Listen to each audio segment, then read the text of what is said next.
Hey guys, I need to record this very weird behavior I'm saying with the servo. So the truck is off, and if I start to see, it's kind of loose. But then if I turn it on, it works fine.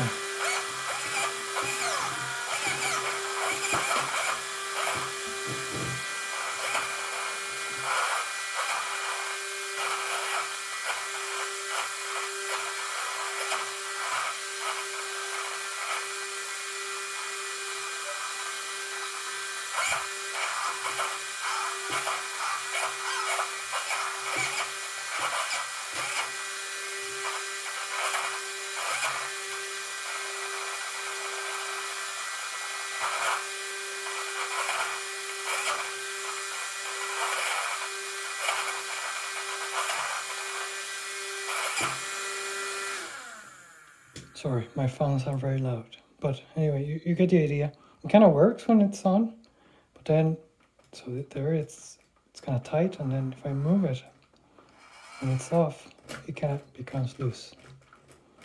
So I'm guessing the servo's on its way out. I don't know. What do you guys think?